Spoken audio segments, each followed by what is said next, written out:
Hope everyone had a nice weekend. So we are starting 16.5, day 3. So if you have stuff to fix from previous days, pause this and go back and fix that before you get to new stuff. Okay, so we are on day 3 of elapsed time. So we're going to go through our workbook pages first. So for all of these, you should have been drawing a timeline. So we will start. We have our start and we have our end time. So we're starting at 7:45 and our end time is 8:15.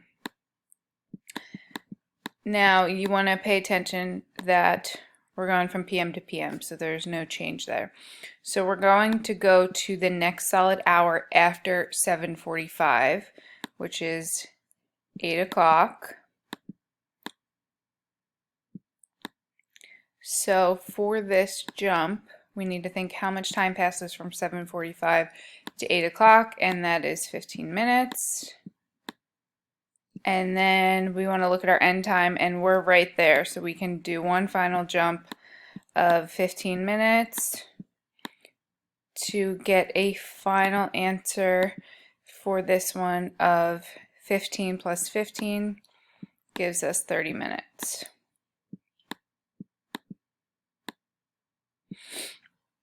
Now for the next one, we're going to put our start and our end time, so 2:30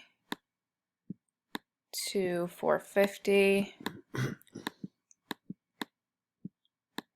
So we're going to make our first jump to that next solid hour after 2:30, which would be 3 o'clock. So time passed from 2:30 to 3 o'clock is 30 minutes. And then what you can do is go from 4:50 and think, okay, what is the hour that comes before? And that is 4 o'clock. So from here to here, we're jumping an hour. And then from 4 to 4:50 is 50 minutes. Then we're going to add up all of our time that we jumped. So we had our 30 minutes, 1 hour, and 50 minutes. So we have it over here to add up. So obviously we're not doing anything with that hour yet. And then 50 plus 30 gives us 80 minutes. Now off the bat you should be seeing that we cannot leave that as 80 minutes. We don't want our answer left like that. So this is where we're going to do a quick number bond to break that up. We can pull out 1 hour or 60 minutes and be left with 20 minutes to then add everything up to get 2 hours, 20 minutes.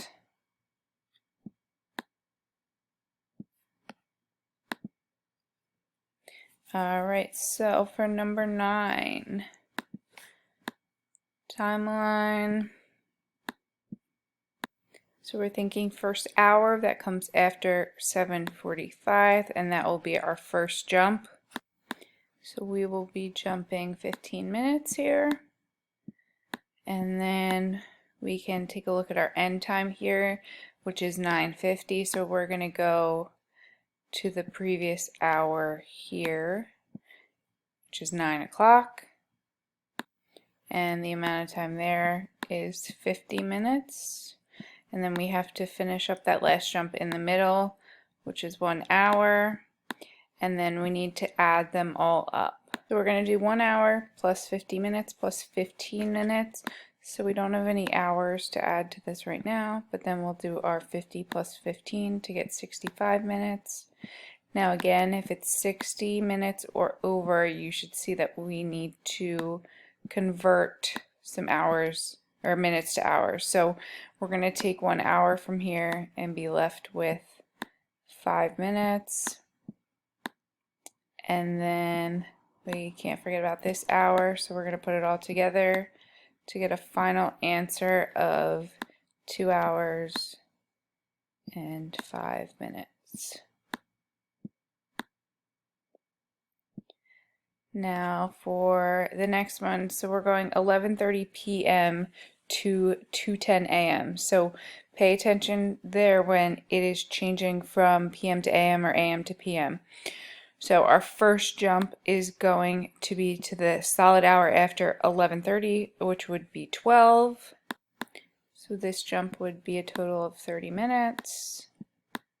And then we want to look at where we ended up. We're at 12, and then let's look at our end time. It's 2:10. So we're going to jump back from our end time to the previous solid hour, which is 2 o'clock.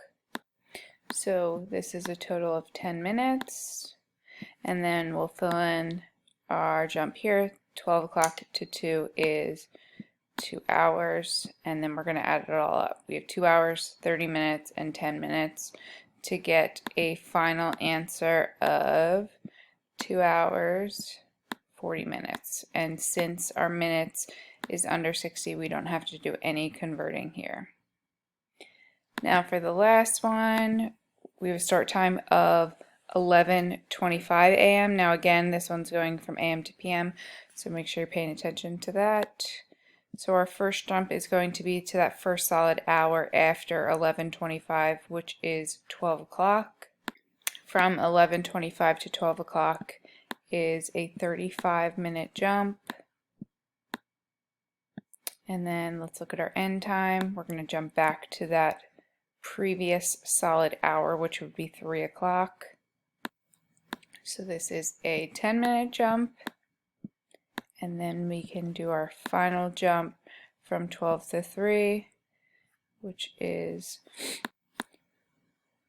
3 hours, and then we're going to add it all together. So we have 3 hours, 35 minutes, and 10 minutes. So our final answer would be 3 hours and 45 minutes. And then remember, this one we were saving for today. So let's take a look at the example for today. So we're finding the end time now when we're given the start time and how much time has passed. So after a party, Emily cleans her house. She starts cleaning at 10:30 p.m. and finishes in 1 hour 45 minutes. What time did she finish cleaning the house? So this should be your clue word here that we're looking for an end time. They want to know what time did she finish cleaning the house. So your first thing that you should be doing is doing your timeline, okay, and put your start time, which they did right here. Now we know that she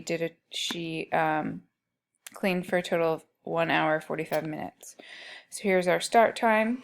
They jump to that next hour, which is 30 minutes, and then they jump 1 more hour, and then they jump 15 minutes in order to get that total of 1 hour 45 minutes.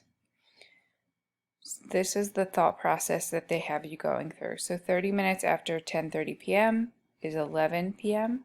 1 hour after 11 p.m. is midnight, which is also 12 a.m. And then 15 minutes after midnight is 12:15 a.m. Now, when we get to something like a test, this would be the checking that you would like to use. So to then think 1 hour before 12:15 a.m. is 11:15, 45 minutes before 11:15 is 10:30. So you always want to try and then double check to make sure that you went the correct amount of time. So Taylor makes posters for his family. He takes 2 hours and 35 minutes to make. He starts making them at 10:10 a.m. When did he finish making them? So again, finish is that clue word that we're looking for an end time. So you're going to plug in your start time and they have you doing those first 2 hour jumps initially. Then they think 35 minutes after 12:10. So this is kind of like adding time here, like we worked on previously. So then you just need to think 35 minutes after 12:10 would bring us to 12:45 p.m.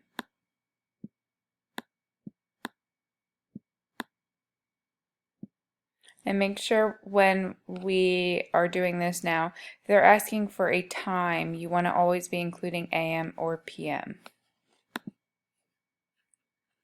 So I'm going to post another example of a quick clip that you can use on Seesaw today to help you when you're doing your Let's Practice or your workbook, but you are doing slide 28, which is this of Let's Practice.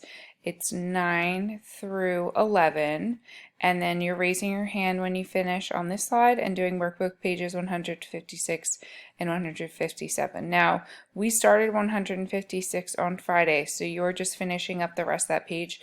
It's just that one bottom problem, and then move on to 157. Remember to use Seesaw or rewatch this video as many times as you need if you are stuck. Good luck and let me know if you need help.